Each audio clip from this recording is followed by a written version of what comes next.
Yeah.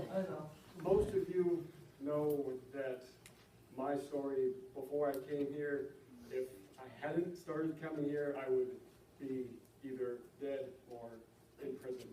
So I owe my life to this church and to Jesus, but my wife is much better at public speaking than me, so she's going to articulate.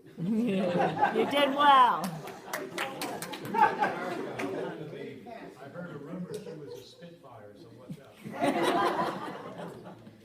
I guess most of you probably know his story, but so I grew up in church, and he grew up in church. He grew up in a congregational church where they didn't really open the Bible very much, and he told really weird stories. They had the kids come up and they'd talk about how they slaughtered all the animals in the Old Testament, so I'm pretty sure he was scarred for life after that experience. But so I grew up, and of course when you're in the church, it's your parents' church, and then you grow up and you move out, and then it's got to be your church. It's not your parents' church or your parents' faith anymore. It's your faith, and it's your church. And so for me, I mean, I guess that was pretty easy. This has always been my church, and this has always been my family. It's always been where I needed to be.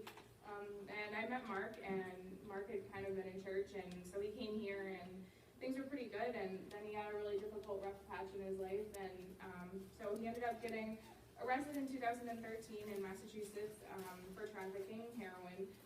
And he spent some time in jail, and he came back here while he was out on bail, and we got married.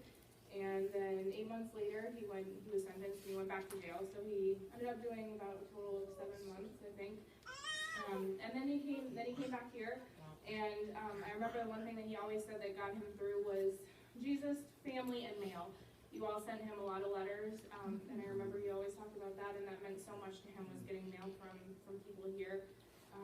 That was a really big thing for him, and so he came back feeling like this was his family, and of course this has always been my family. So, and then after he was home and all of that was kind of put behind us, graduated probation, got his driver's license back.